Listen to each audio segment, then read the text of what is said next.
야담과 옛날 이야기 시작합니다. 구독과 좋아요, 알림 설정 꼭 눌러주세요. 옛날에 사냥을 즐기는 김진사가 있었습니다.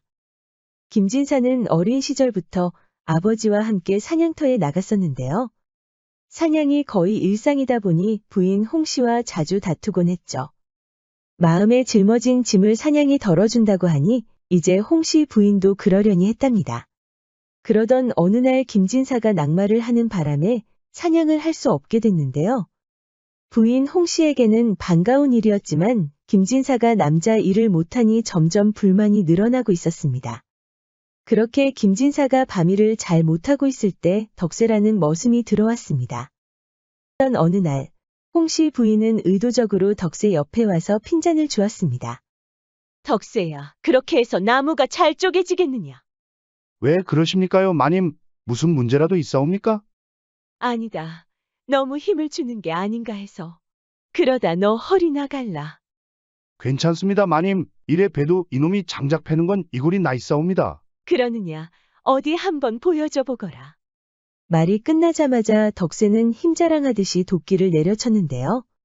그럴 때마다 홍씨 부인은 놀란 가슴을 진정시켜야 했죠. 다음 날에도 그 다음 날에도 홍씨 부인은 장작을 패는 소리가 들릴 때마다 일부러 덕세 앞을 지나쳤습니다. 그러던 어느 야심한 밤에 홍씨 부인은 외로운 밤이 견디기 힘들어 덕세를 불렀습니다. 무슨 일이옵니까, 마님?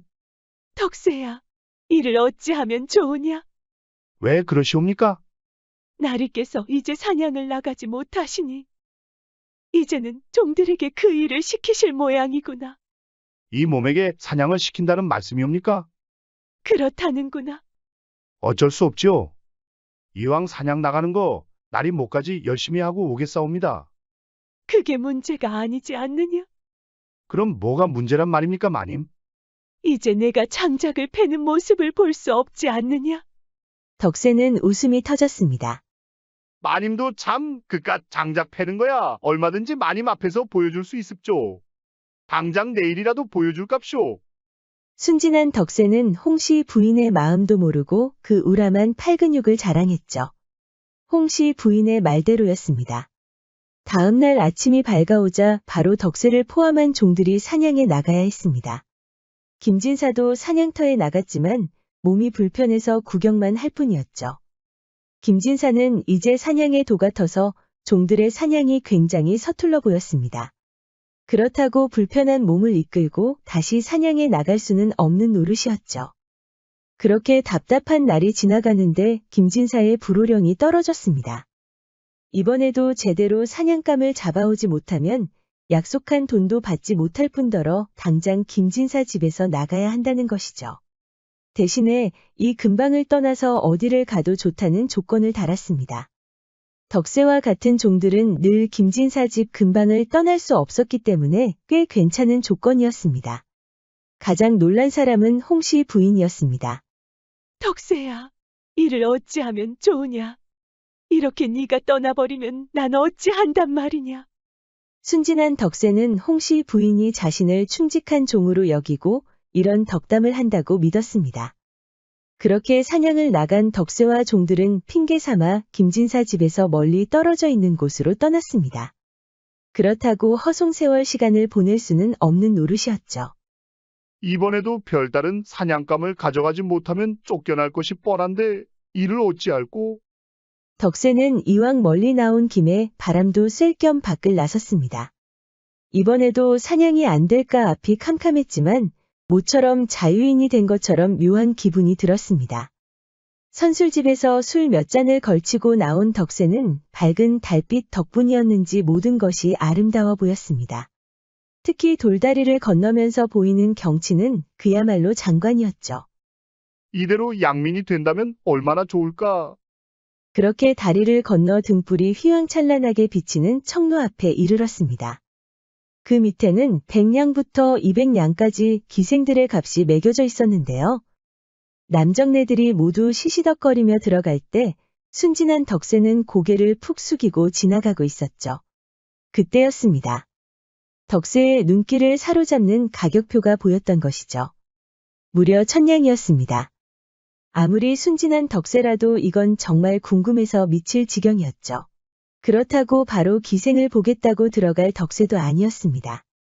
그렇게 문 앞에서 서성이고 있는데 얼큰이 취한 남자들이 몰려오고 있었습니다. 이대로 서 있기만 하면 바보가 될 것 같았죠. 아무리 순진한 덕세라지만 자존심이 가만히 두지 않았습니다. 그렇게 안으로 불쑥 들어간 덕세는 뒤늦게 후회하고 말았습니다. 내가 미쳤지. 기생을 보겠다고 이런 데를 들어오다니. 그때 한 노파가 사람 좋은 미소를 띠며 덕세를 안내했습니다. 그냥 밖을 나갈까 고민하던 차에 노파의 푸근한 미소가 덕세의 차가웠던 마음을 녹여준 것이죠.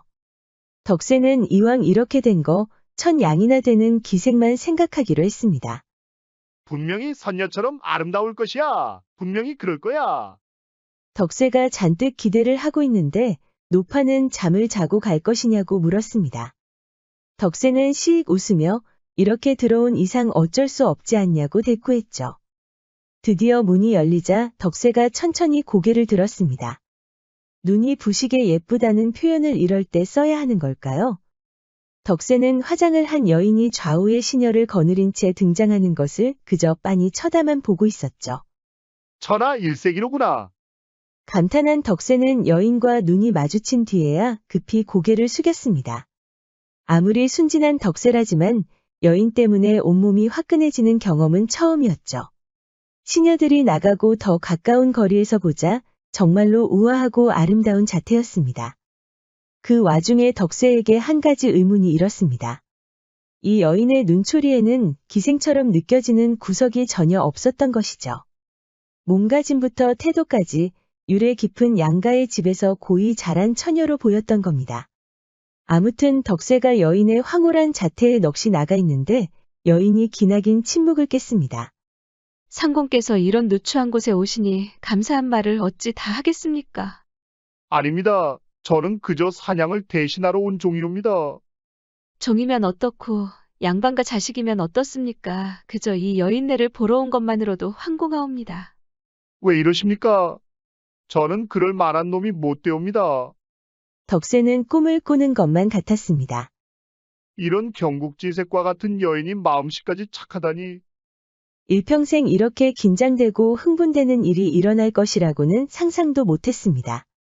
덕세는 겨우 정신을 차리고는 이렇게 말했습니다.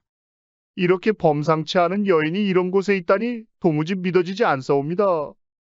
솔직히 매우 이상한 일이라고 생각하옵니다. 그러자 여인은 아무 말 없이 한참 동안 고개를 숙이더니 벽을 향하여 두 어깨를 들먹이기 시작했습니다. 울고 있었던 것이죠. 덕세는 역시나 무슨 사연이 있다고 생각하고 유심히 지켜보았습니다. 이제야 이 여인이 선녀가 아닌 사람이구나 하는 생각이 드니 참았던 숨도 한꺼번에 터져나왔습니다. 죄송하옵니다. 피곤해진 몸을 풀어보기 위해 이렇게 들어온 손님을 불편하게 하다니. 아니옵니다. 필시 무슨 사연이 있는 게 아니옵니까? 그것이 무엇인지 여쭤봐도 되겠사옵니까? 사실 저는 기녀가 아니옵니다. 이 나라 병조 판서의 어엿한 딸이옵니다.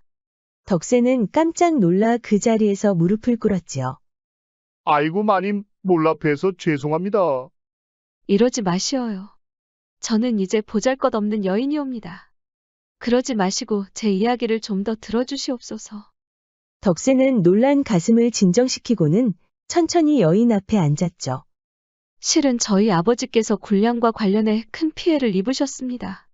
어느 나쁜 사람에게 소가 국고금 2,000냥을 낭비하였습니다. 그 죄로 옥에 갇혀 제가 변상을 해야 하옵니다. 당장 2,000냥을 구할 수 없으니 이 몸이라도 팔아야 했던 것이옵니다. 참았던 서름을 터뜨린 여인은 겨우 눈물을 닦고는 자세를 바로잡았습니다. 제가 잘못 생각했사옵니다. 나리 덕분에 부친께서 무사히 나오시게 되었으니 이제 모두 잊으시옵소서. 안타까운 사연을 들은 덕세는 여인을 향한 동정심과 함께 존경심마저 들었습니다. 어느새 덕세는 청루에 들어왔다는 것도 잊은 채 감격하여 눈물이 그렁그렁했죠. 그런 사연이 있었을 줄이야. 이제 보니 하늘에서 내신 효녀가 아니옵니까? 조금이나마 불경한 마음을 품은 제가 부끄럽사옵니다. 덕세는 주머니에 있던 2,000양을 꺼내 두 손으로 여인에게 바쳤습니다. 이것으로 고생하시는 부친을 구하십시오. 여인은 눈이 휘둥그레졌습니다. 순진한 덕세는 자기 할 일이 다 끝났다는 식으로 그 자리에서 일어섰죠. 이 천한 몸을 위해 아끼지 않고 돈을 주시는 것은 감사하옵니다만 이대로 가시면 제가 어찌 부끄러워 앞으로 살아갈 수 있겠습니까? 덕세는 그저 여인의 마음에 감격해 돈을 꺼낸 것이지만 마땅히 할 말이 떠오르지 않았습니다. 그때 김진사가 자비를 베풀 때마다 효심을 얘기하던 것이 떠올랐습니다. 김진사가 아니라 바로 하늘이 그 효심에 감사해 자비를 베풀었다는 뜻이죠. 덕세 역시 김진사의 말을 빌려 그 효심에 감동한 하늘이 돈을 주는 것이라고 말했습니다. 정 그러시다면 제 말을 조금 더 듣고 가시옵소서. 덕세는 어쩔 수 없이 다시 여인의 앞에 앉았습니다. 그냥 가시겠다면 제 마지막 청이라도 들어주시옵소서. 아버지를 구해주신 나리를 제 군자로 삼고 싶사옵니다. 이번에는 덕세가 눈이 휘둥그레졌습니다. 이렇게 선녀와 같은 여인 집에 가장이 된다니. 아니 될 말이옵니다. 제가 어찌 감히. 이 청마저 들어주지 않으신다면 제가 부끄러워서 살 수가 없사옵니다. 부디 들어주시옵소서. 어쩔 수 없이 덕세는 청을 받아들이고 그곳을 나왔습니다. 다음 날 덕세는 여전히 꿈을 꾸는 것 같았습니다. 아직도 눈이 부시는 그 여인과 2,000양을 맞교환한 것은 아닌가 싶어서 볼을 꼬집어 보기도 했죠. 덕세의 사정을 들은 김진사는 분노할 수밖에 없었죠. 사냥감도 제대로 가져오지 못했으면서 2,000양이나 되는 돈을 일면식도 없는 여인에게 줬다고 하니 얼마나 기가 막히겠습니까? 그래도 김진사는 덕세의 자비를 긍정적으로 봤는지 내쫓지는 않고 옥에 가둬놓고 음식도 제때 챙겨주었죠. 덕세가 섭섭했던 것은 바로 홍씨 부인이었습니다. 그렇게 덕세를 좋아하던 홍씨 부인은 그새를 못 참고 몸집 좋은 머슴을 데려왔던 겁니다. 홍씨 부인은 덕세가 보는 앞에서 새로운 머슴과 희희낙낙하고 있었습니다. 마님, 이놈을 벌써 잊으신 것이옵니까? 덕세야, 그러게 왜 그런 짓을 했느냐? 마님은 이미 제가 도착하기도 전에 머슴을 새로 데려오지 않았사옵니까? 그래서 어쩌라는 것이냐? 시기라도 하는 것이냐? 홍씨 부인이 가증스러운 미소를 짓자 그제야 덕세는 이용만 당하는 상놈이라는 것을 깨달았죠. 그렇게 세월이 흘러 덕세가 살 의욕도 없어졌을 때 김진사가 종들을 불렀습니다. 김진사는 이번에도 사냥을 제대로 하지 못하면 아예 목숨을 부지할 수 없을 것이라고 으름장을 놓았습니다. 기존에 있던 종들도 놀랐지만 새로운 종들에게도 더 큰 충격이었죠. 새로운 몸종은 사냥하는 방법이라도 일러줬으면 이렇게 억울하지도 않았을 것이라며 울분을 터뜨렸습니다. 사냥하러 가기 전날 어떤 몸종이 덕세를 언급했습니다. 덕세라면 이미 여러 번 사냥을 한 적이 있기 때문에 이번에는 꼭 성공할 수 있다고요. 덕세가 사냥 경험이 더 많은 건 사실이지만 이미 제대로 사냥감을 가져오지 못한 것도 사실이었죠. 그래서 한 약삭빠른 종은 이런 아이디어를 냈습니다. 종들이 돈을 모아서 그 2,000양을 갚아주고 대신에 덕세를 이번 사냥에 내보내자는 것입니다. 한마디로 자기들 대신 덕세한테 죽으라는 것이죠. 김진사가 자리에 없을 때 종들이 홍씨 부인에게 이와 같은 건의를 했습니다. 홍씨 부인 입장에서는 눈에 거슬리는 덕세를 없앨 수 있는 절호의 기회였죠. 김진사에게 종을 보내 의견을 물어야 했지만 홍씨는 종들의 의견을 받아들였습니다. 그렇게 덕세는 풀려났지만 다시 사냥을 하러 가야 합니다. 이번에 제대로 사냥을 못하면 죽어야 했지만 순진하고 책임감까지 강한 덕세는 군말 없이 길을 나섰습니다. 그렇게 먼 길을 떠난 덕세는 돌다리에 이르렀습니다. 어차피 죽을 몸이니 술이나 얼큰하게 취한 뒤에 이 자유를 느끼기 위한 것이었죠. 역시 사냥은 실패했습니다. 사냥의 경험이 있다고 하지만 아직 덕세에게는 부족했던 겁니다. 그렇게 체념하고 돌다리를 건너고 있는데 시녀들을 거느린 여인이 나타났습니다. 귀티가 흘러보이는 이 여인은 덕세 앞에 멈춰 섰습니다. 그리고는 갑자기 넙죽 엎드리는 게 아니겠습니까? 덕세는 깜짝 놀라 뒤로 물러섰습니다. 누구신데 저에게 이렇게 나오시는 겁니까? 그 여인은 덕세에게 이름을 물었고 대답이 나오자 수레에 타기를 권했습니다. 아닌 밤중에 홍두깨라더니 어여쁜 여인이 갑자기 수레에 타라니 덕세는 어안이 벙벙했습니다. 더 놀라운 것은 그 여인이 덕세에게 매부라고 부르는 겁니다. 여인은 자세한 이야기는 조용한 자리에서 올리자며 수레에 계속 타기를 권했습니다. 어차피 죽을 몸이라고 믿었던 덕세는 수레를 타고 궁궐 앞에 도착하고 또 한 번 놀랐습니다. 덕세는 여인이 안내하는 대로 궁궐 안으로 들어갔습니다. 그곳에서 한참 기다리고 있는데 그 여인보다 더 아리따운 귀부인이 들어오는 겁니다. 덕세는 깜짝 놀라 바로 무릎을 꿇고 고개를 푹 숙였습니다. 마님, 무슨 일이신지 모르겠사오나 저에게 무슨 큰 죄라도 있사옵니까? 귀부인은 미소를 짓더니 천천히 입을 열었습니다. 서방님, 저를 잊으셨습니까? 덕세는 천천히 고개를 들었고 너무나 깜짝 놀라 외마디 비명을 질렸죠. 귀부인은 덕세의 순수한 모습에 다시 한번 미소를 지었습니다. 그렇사옵니다. 아무런 대가도 없이 2,000냥을 받았던 그 비천한 여인이옵니다. 덕세는 믿을 수 없어 여인의 얼굴을 똑바로 쳐다봤죠. 덕세는 볼을 꼬집어 보았고 지켜보고 있던 여인은 웃음을 터뜨렸습니다. 서방님 덕분에 제 가문이 무사할 수 있었습니다. 제 저를 받아주시옵소서. 덕세는 믿을 수가 없었습니다. 세월이 흘러 벌써 3년이 지났는데 그 은혜를 잊지 않고 이렇게 찾아오는 사람이 있다니. 여인은 몸종들을 시켜서 덕세에게 푸짐한 사냥감을 대령했습니다. 임금이 행차해야 나올 만큼 엄청난 사냥감들이었습니다. 덕세뿐만 아니라 함께 동행했던 종들도 하나같이 믿을 수 없다는 표정으로 서로 볼을 꼬집고 있었죠. 덕세는 그야말로 금이환영이었습니다. 게다가 김진사와는 비교도 안 되는 병조판서 댁에서 종문서를 태울 것을 간청하니 모두들 꿈을 꾸는 것 같았죠. 사필 귀정이라고 해야 할까요? 그렇게 머슴을 탐하던 홍씨 부인은 의심을 받던 김진사한테 딱 걸려서 이미 쫓겨난 뒤였습니다. 제조지은이라는 옛말이 있습니다. 나라를 다시 만들어준 은혜. 거의 망하게 된 걸 구해준 은혜라는 뜻이죠. 덕세는 한 여인의 목숨뿐만 아니라 병조판서 댁을 구할 만한 큰 은혜를 베푼 셈입니다. 우리 영상을 시청하시는 여러분들도 모두 은혜로운 자비를 베푸시어 좋은 일만 가득하시기를 기원합니다. 엄청나게 긴 담장과 소슬대문이 있는 집. 딱 봐도 벼슬아치의 집인 것이 분명해 보입니다. 이곳에는 이웃집뿐만 아니라 멀리 떨어져 있는 주점과 시장에서도 예쁘기로 소문이 난 길순이라는 여종이 살고 있었습니다. 길순은 태어날 때부터 조판서 댁의 종으로 살았는데요.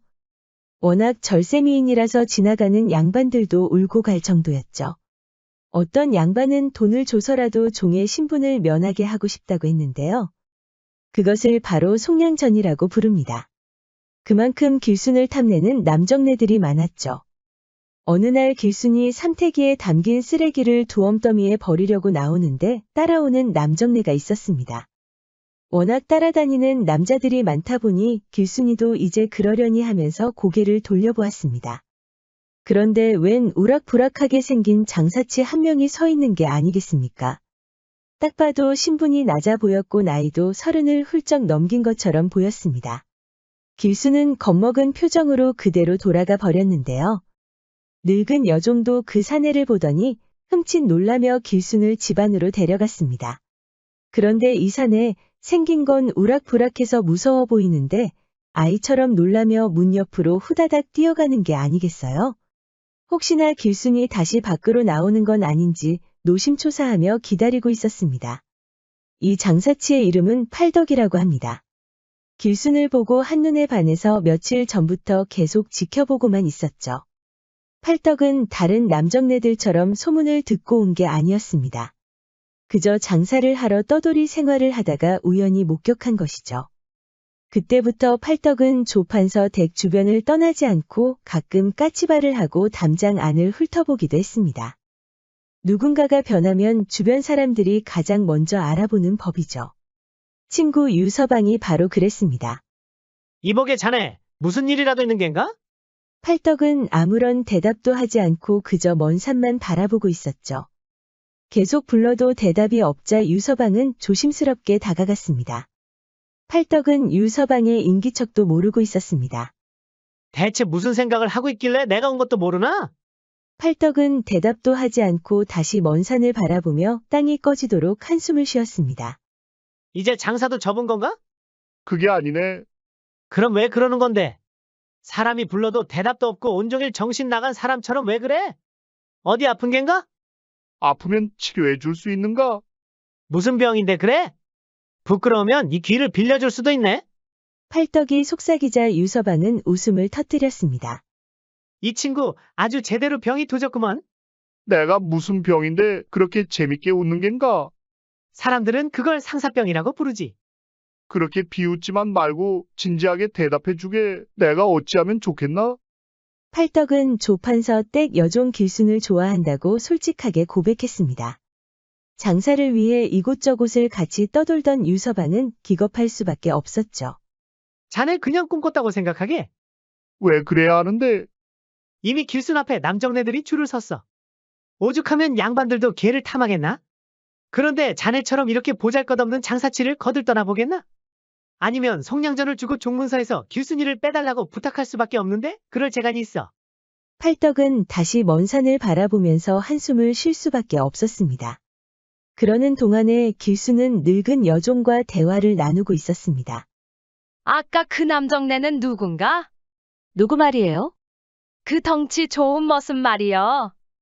길순은 쓰레기를 버리러 나갔다가 봤던 팔덕을 떠올렸지만 이내 요란하게 머리를 흔들었습니다. 이미 양반도 자기를 탐하는 마당에 팔떡이 성에 찰 리가 없습니다. 다음 날에 길순은 어김없이 쓰레기를 버리러 밖을 나왔는데 팔떡이 기다리고 있었습니다. 길순은 코웃음을 치면서 돌아가는데 갑자기 팔떡이 아랫바지 밑단을 걷어 올렸습니다. 제 이름은 팔덕이여라. 길순이 황당해서 돌아가려고 하는데 팔떡이 다시 한번 이렇게 외쳤습니다. 제가 성에 안 찬다는 거 잘 압니다. 대신에 이곳저곳을 다니는 장사치인 덕분에 이렇게 다리가 튼튼합니다. 만져보시면 마치 돌처럼 든든합니다. 길순은 고개를 갸웃했습니다. 왜 저런 말을 하는지 알 수 없었지만 그저 헛소리로 여겼죠. 그런데 팔떡은 매일 찾아와 같은 소리를 했답니다. 자꾸 종아리를 보여주면서 다리가 튼튼하다고 강조하니 길순도 잠시 시선을 돌릴 수밖에 없었죠. 길순은 여전히 차갑게 대했지만 대문을 열고 들어가면서 미소를 지었습니다. 이제 보니 진짜 순진한 사내였잖아. 늙은 여종이 기다렸다는 듯이 길순 팔목을 잡아 끌었습니다. 저 몸집 좋은 모습이 또 무슨 일이래? 방금까지 웃었던 길순은 그런 일 없었던 것처럼 차갑게 돌아섰습니다. 늙은 여종은 부엌까지 길순을 따라와 팔떡에 대해 물었습니다. 팔떡이 인물로 내세울 수 없으니 힘이라도 자랑하는 모습이 대견해 보였던 것이죠. 하지만 길순의 생각은 완전히 달랐습니다. 그러지 말고 팔떡이라는 저 사내 한번 만나보는 게 어때? 길순은 소스라치게 놀랐습니다. 제가 왜 저런 얼간이 같은 사내를 만나야 해요? 그럼 만덕이는 어때? 만덕이는 그 근방에 6월이라는 종이 있잖아요. 둘이 어울리잖아요. 두 사람 그런 사이 아니여. 그러지 말고 만덕이를 내가 소개해줄까? 안 그래도 너한테 관심이 많더만. 전 됐어요. 왜 그래? 만덕이가 어때서? 눈치 빠르고 싹싹한데. 나 같은 것을 감히 쳐다볼 수나 있겠어요? 늙은 여종은 정색을 하며 따지듯이 물었습니다. 그럼 너는 어떤 남정네가 좋다는 거요? 말하면 중신이라도 설 수 있어요? 못 설 것도 없지 뭐. 그러자 길순이 천천히 입을 열었습니다. 도련님 같은 분이라면 늙은 여종은 어이가 없었습니다. 양반도 탐낸다는 말이 나올 때부터 마음에 안 들었는데 이런 실언까지 할 줄은 몰랐죠. 잘나신 도련님하고 하루만 살다 가면 한이 없겠어요. 아이고 무시라. 너 지금 제정신으로 하는 소리냐? 너 어디 가서 그런 말 함부로 하지 마라. 너 설마 모르고 하는 소리는 아니지? 모르는 소리라니요? 뭐가요? 넌 이 집의 종이여. 양반 몇 놈이 와서 관심 좀 줬다고 이렇게 해퍼지면 쓰겄냐? 올라가지 못할 나무는 아예 쳐다보지도 말라고 그렸다. 제 걱정은 하지 마세요. 놀랍게도 길수는 화를 내지도 않고 총총 부엌을 나갔습니다. 그러더니 엉덩이를 살랑살랑 흔들면서 작은 사랑 쪽으로 가는 게 아니겠어요? 늙은 여종은 깜짝 놀라서 길순을 붙잡았습니다. 너 지금 어디 가는 거요? 어디긴요? 우리 도련님 자리를 펴드려야 하잖아요. 그걸 왜 네가 하는겨? 그동안 나 아니면 홍덕이가 했구먼. 이제부터는 제가 펴드릴 거예요. 길수는 늙은 여종의 팔을 거세게 뿌리치고는 작은 사랑으로 들어갔습니다. 늙은 여종의 얼굴에는 근심이 가득했습니다. 저렇게 헛바람이 들어서 큰일 났네.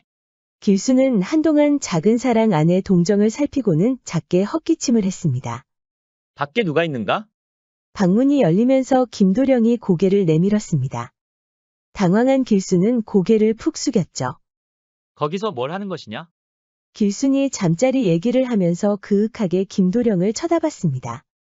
늘 근엄해 보였던 김도령의 얼굴에서 욕정의 눈빛이 감돌기 시작했습니다. 하지만 김도령은 기침을 한 번 하더니 대답도 하지 않은 채 글 읽기에 열중했습니다.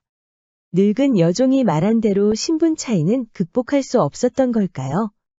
김도령이 야속했던 길수는 울적해진 기분으로 돌아가려고 했습니다. 도련님, 편히 쉬세요. 길순이 뒷걸음질로 돌아가려고 하는데 김도령의 목소리가 들렸습니다. 길수는 움찔 놀라고는 그 자리에 섰습니다. 들어오라는 소리가 들리자 길수는 두근거리는 가슴을 안고 김도령의 방으로 들어갔습니다. 길순아, 예전처럼 나를 스스럼 없이 대해줄 수 없는 것이냐? 길수는 감격스러웠습니다. 쇳내는 천한 종년이옵니다. 지체 높은 도련님께 어찌 감히. 김도령은 모두들 나를 어렵게 대한다며 그 책임을 어머니에게 돌렸습니다. 길수는 마님 얘기가 나오자 몸을 움찔하며 더 고개를 숙였습니다. 우린 어릴 때부터 봐왔지 않느냐? 그래도 나를 편하게 대해준 것은 너뿐이구나. 이제라도 다시 소꿉동무처럼 지낼 수는 없느냐? 정말로 고마운 말씀이옵니다만 단둘이 있다고 해도 어찌 그럴 수 있겠습니까?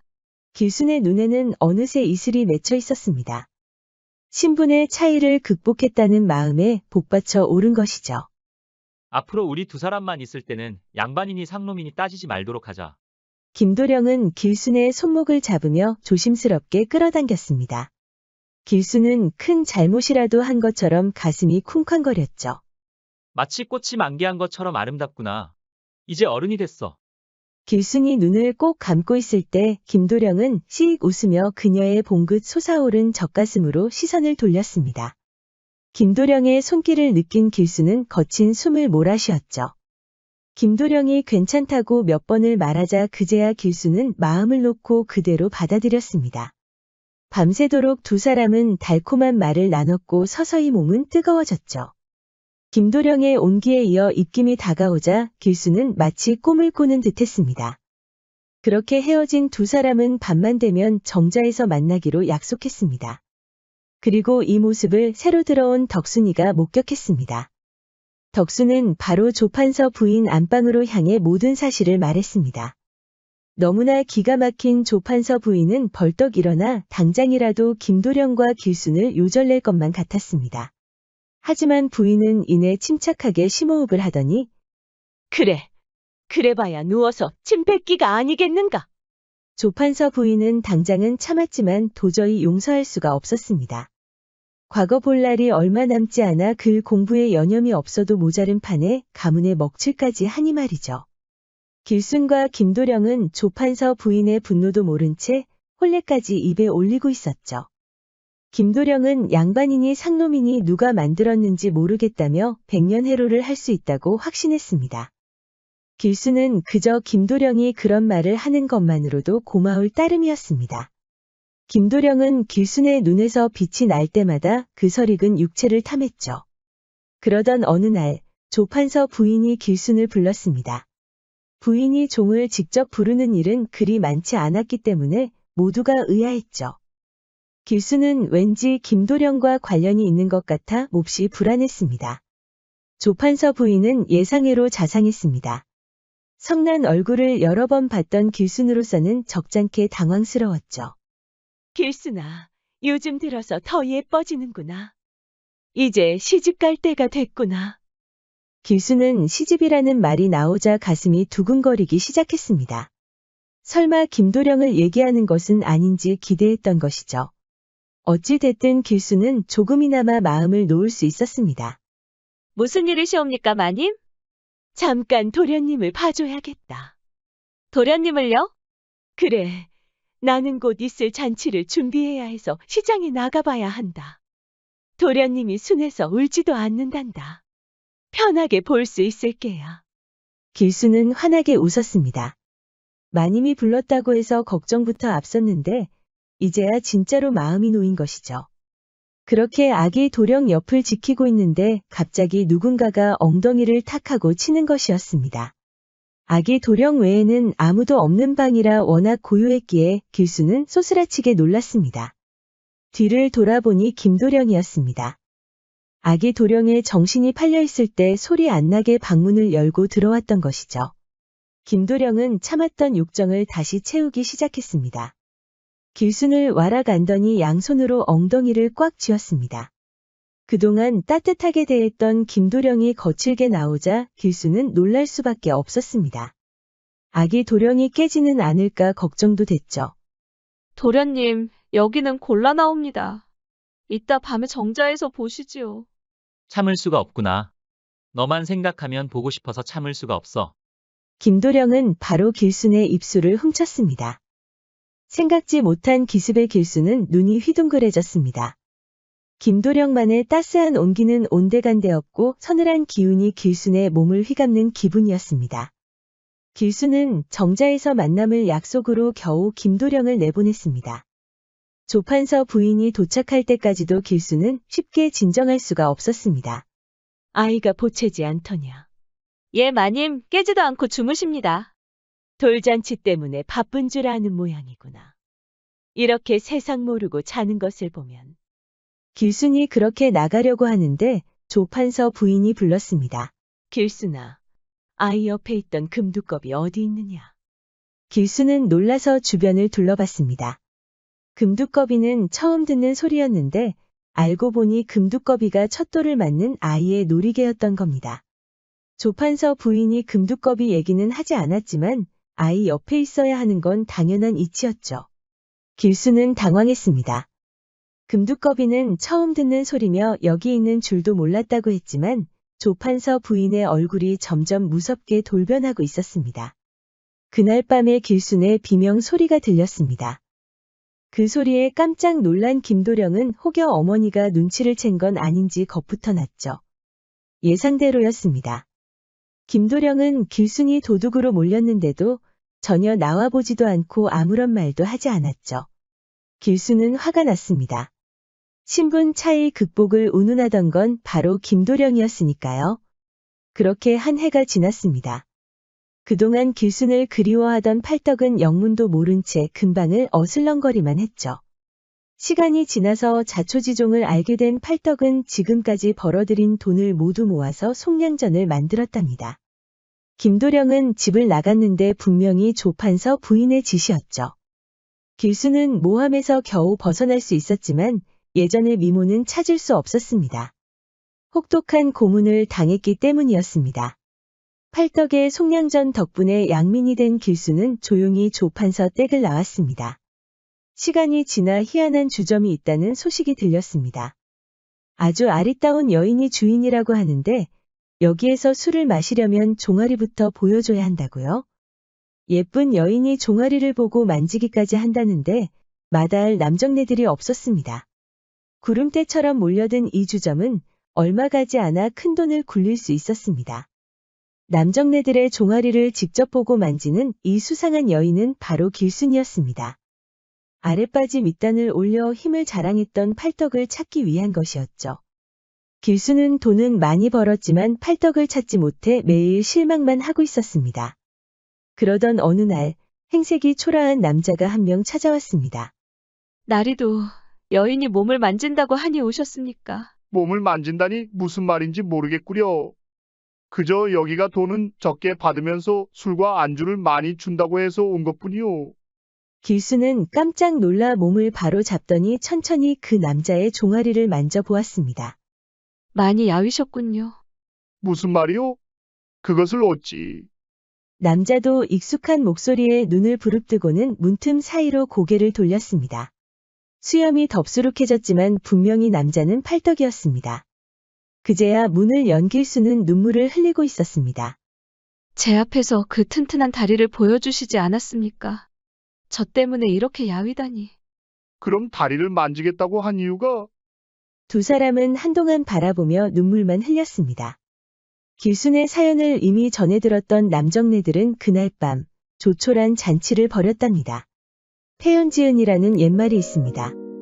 세차게 내리는 비 같은 은혜라는 뜻으로 비가 그칠 사이 없이 베풀어주는 은혜라는 말이죠.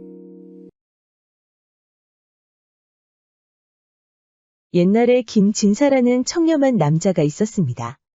그에게는 민씨라는 아주 어여쁜 부인이 있었는데요. 과거 예비시험에 합격한 김진사는 장래가 촉망되는 사람이었죠. 민씨 역시 그의 미래까지 꼼꼼히 살펴보고 혼례를 올린 것이었습니다. 그런데 예상치 못한 문제가 발생했습니다. 김진사는 어디를 내놔도 부족함이 없는 남자였지만 딱 한 가지 걸림돌이 있었죠.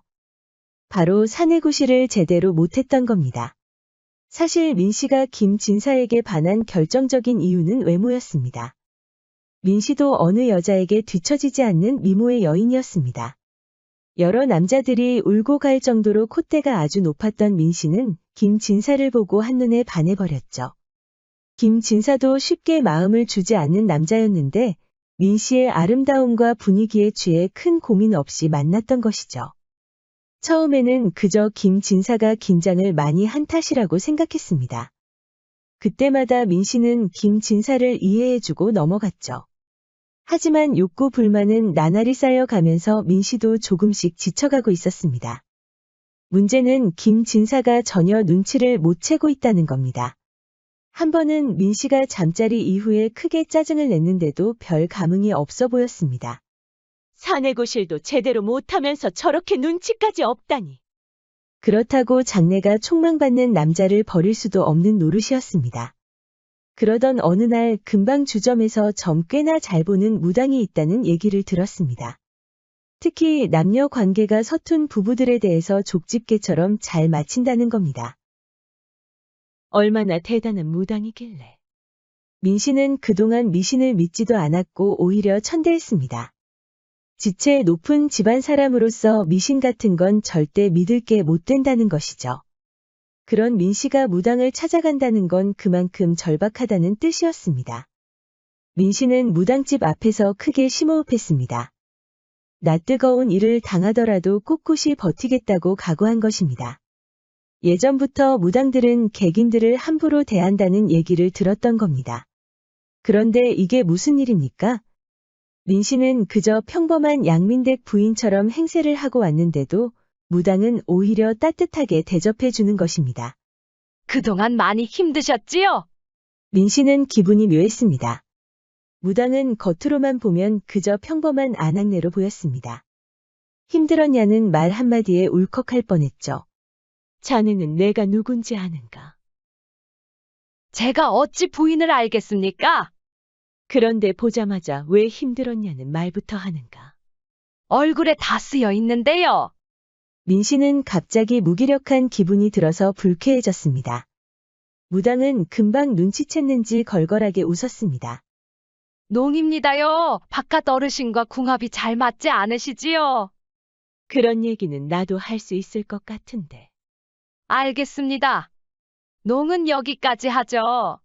이제 점괘를 보겠습니다. 민씨는 변장까지 하면서 온 것을 잠시 후회했지만 갑자기 엄숙해진 분위기에 잔뜩 긴장하고 말았습니다. 무당들이 구판을 벌이는 것은 어릴 적에도 본 적이 있지만 이 무당은 좀 달랐습니다. 마치 빙이라도 된 것처럼 표정이 무섭게 변하더니 아주 빠르게 중얼거리기 시작했습니다. 민씨는 두려웠지만 이것이 진짜 무당의 모습인가 하고 세심히 관찰했죠. 이상한 소리로 중얼거리던 무당이 갑자기 눈을 번쩍 뜨더니 종이 한 장을 태웠습니다. 숨도 못 쉬고 지켜보던 민 씨는 뒤로 벌러덩 넘어져 버렸죠. 이제 보니 지체에 높으신 양반댁 마님이셨군요. 죽을 죄를 지었사옵니다. 민 씨는 눈만 깜빡거리고 있다가 하찮은 듯 웃었습니다. 내가 누군지 알고 갑자기 양반댁 마님이라고 하는가? 아까와 너무 다른 게 아닌가? 죄송하옵니다. 아까는 이 미천한 놈이 마님을 몰라보고 농을 하였사옵니다. 용서하소서. 민 씨는 제발 해답이 나오기를 마음속에서 빌면서 이를 꽉 물었습니다. 그래, 점괘가 어떻게 나왔는가? 장담하건대 제가 시키는 대로만 하신다면 꼭 좋은 일이 있으실 겁니다. 속궁합은 말할 것도 없겠지요. 말해 보거라. 여기서 멀지 않은 곳에 외길이 하나 보이실 겁니다. 그곳을 지나 선산에 다다르면 여기 적힌 글을 읽기만 하시면 됩니다. 거기에 뭐가 있는데? 무당은 아까와 다르게 사람 좋은 미소를 지었습니다. 우리 조상님들이 묻힌 곳이오니 마님의 소원을 들어주실 것이옵니다. 이 사람아, 조상님들이 묻힌 곳이라는 것을 내가 모르겠나? 여기 오기 전까지 뭐든 해봤단 말일세. 이미 예전에 선산에서 소원도 빌어봤네. 무당은 씩 웃더니 종이를 건넸습니다. 여기 적힌 대로 읽기만 하시면 됩니다. 민 씨는 한숨을 크게 한번 쉬더니 종이를 받았습니다. 도저히 알아들을 수 없는 글로 채워져 있어서 혹시 무당의 농가는 아닌가 의심했습니다. 걱정하지 마시옵소서. 이 미천한 놈이 어디를 떠나겠사옵니까? 언제든지 오시옵소서. 눈치는 참 빠르구나. 마님과 같은 분을 워낙 많이 뵌 이유도 있지만 무당짓 수십 년을 하면 사람 표정만 봐도 알 수 있지요. 민 씨는 그 길로 바로 선산을 향해 갔습니다. 무당이 말한 그곳에 도착한 민 씨는 시키는 대로 종이에 적힌 글을 읽었는데요. 막상 읽다 보니 민 씨 자신이 한심해 보였습니다. 대체 이게 무슨 농짓거리란 말인가? 내가 무당도 아니고. 민 씨는 그래도 알아들을 수 없는 단어를 천천히 읽었습니다. 혹시 행인이 보고 미친년이라고 하는 건 아닌지 걱정이 돼서 읽는 중간에 주변을 둘러봤습니다. 시키는 대로 모두 읽은 민 씨는 빠른 걸음으로 선산에서 내려왔는데요. 몸종과 마주치자 큰 잘못을 들킨 것처럼 숨을 삼키며 냉큼 집으로 들어갔죠. 그렇게 며칠이 지났습니다. 오랜만에 집을 찾아온 김진사가 헐레벌떡 뛰어온 겁니다. 부인 경사가 났소. 무슨 일이시옵니까, 나리?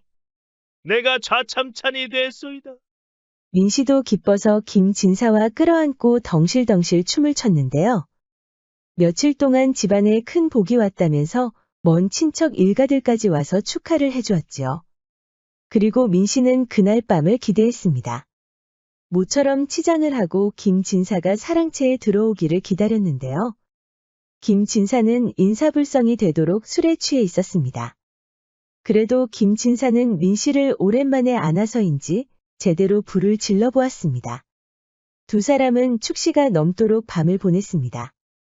부인 좌참찬이 되고 첫 하루가 밝았소이다.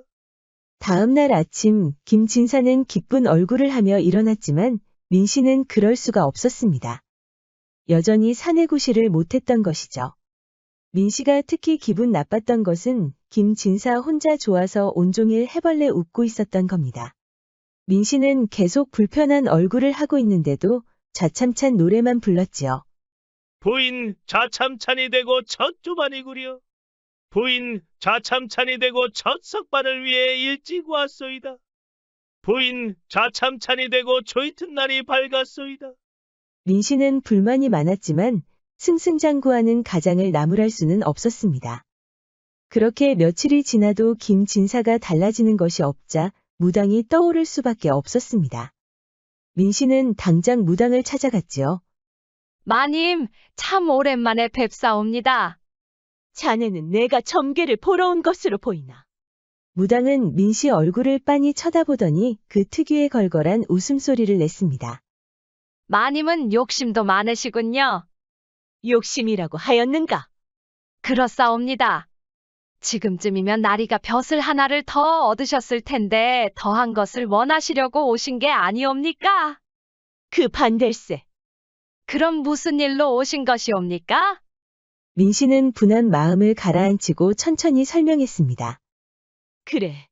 자네 말대로 나리께서 좌참찬이 되셨다고 어깨가 천상을 찌를 것만 같네. 나란 일을 하게 되셨다고 이제는 정승이라도 된 줄 아시네. 그럼 마님에게는 경사가 아니옵니까?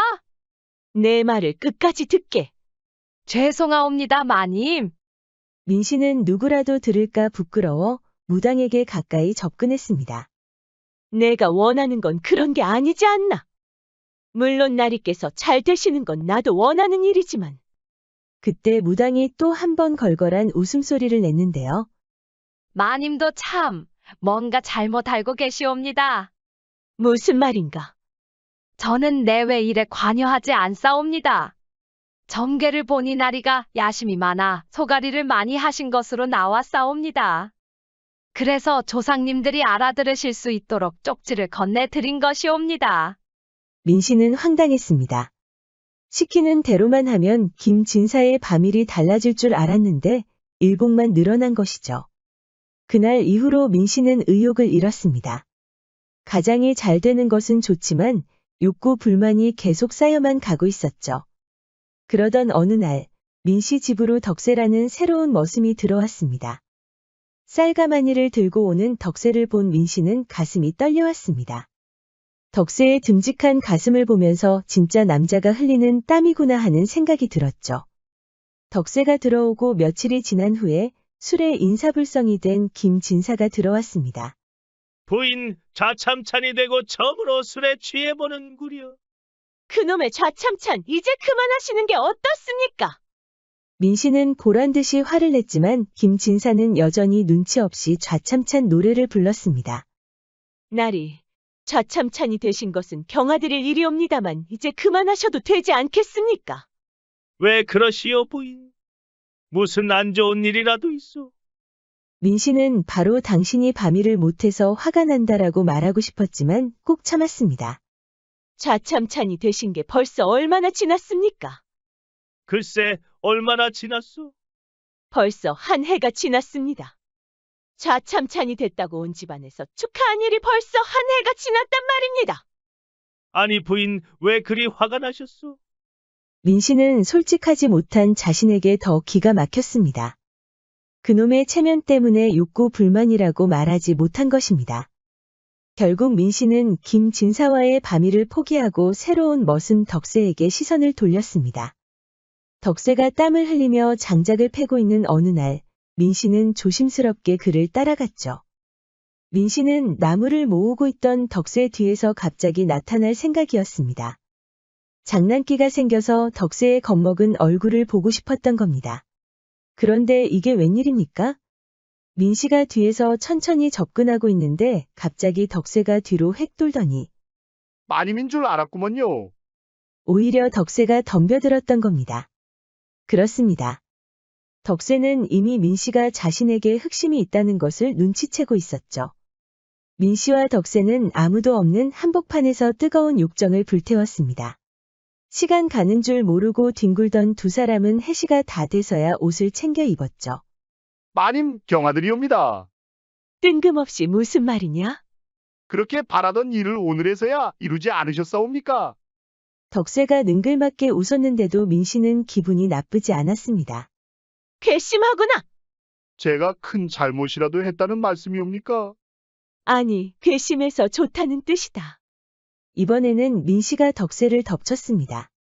모처럼 발칙한 남자를 만났으니 이번 기회에 욕구 불만을 모두 해소하겠다는 작정이었습니다. 그렇게 민 씨와 덕세는 김 진사가 없는 날이면 몰래 잠자리를 했는데요. 김 진사가 모처럼 집에 돌아왔는데도 밤에 몰래 만나서 또 그 짓을 했던 겁니다. 민 씨는 김 진사의 부인이니 자유롭게 밖을 나올 수 있었던 반면 덕세는 몸종이라서 그럴 수가 없었습니다. 그래서 덕세는 일부러 집안 나무를 잘라 쓰러뜨린 뒤에 몰래 담을 넘고 있었죠. 어두운 밤에 나뭇가지들을 모아놓으면 담을 넘어도 잘 보이지 않았던 겁니다. 하지만 꼬리가 길면 잡힌다고 하죠. 바로 옆집에 살던 김 진사의 친구 홍 진사가 두 사람을 만난 것을 목격하고 말았습니다. 그래서 홍 진사는 김 진사를 몰래 불러 자신이 봤던 모습을 그대로 보게 했죠.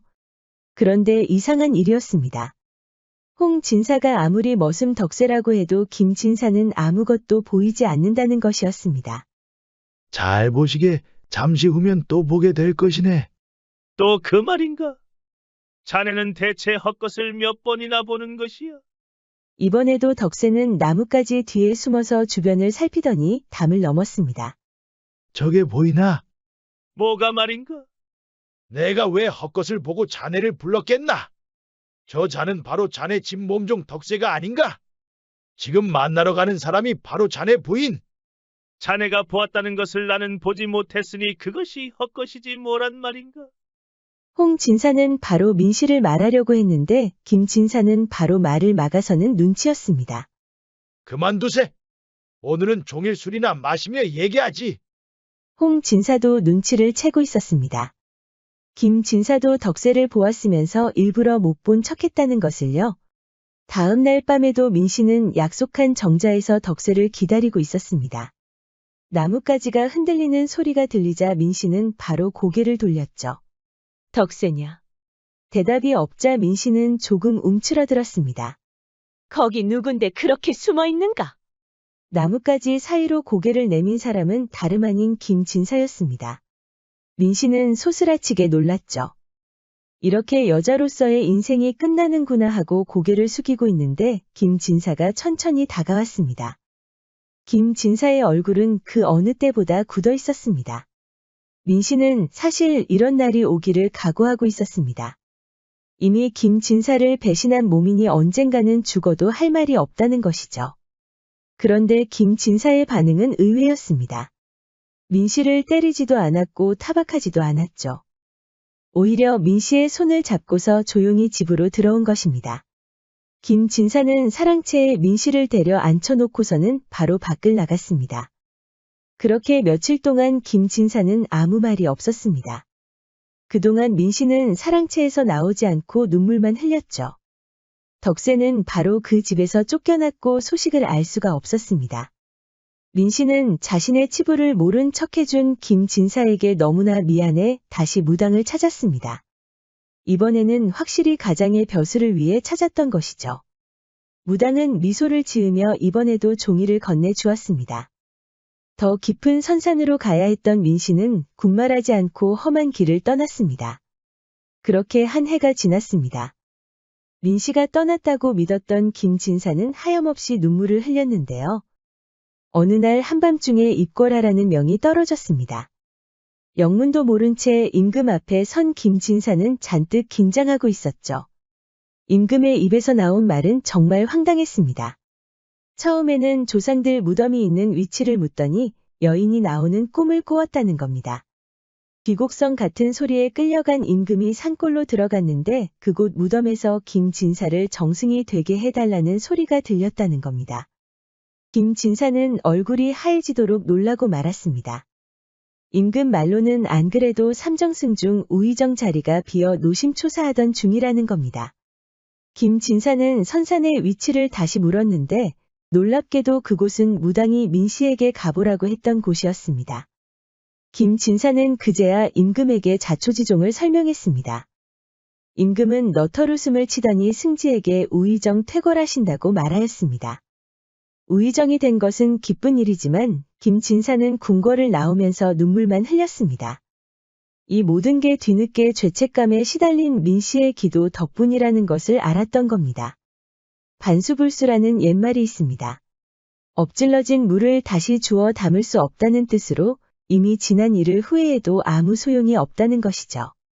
우리 영상을 시청하시는 여러분들도 주변 지인들이나 친구들, 특히 가족들에게 서운하게 한 점은 없는지 다시 한번 살펴보시어 좋은 일만 가득하시기를 기원합니다. 구독과 좋아요, 알림 설정 부탁드립니다. 앞으로도 재미있는 이야기가 많으니 다른 영상도 재미있게 봐주세요. 그럼 여러분 모두 오늘도 행복하고 즐거운 시간 보내세요.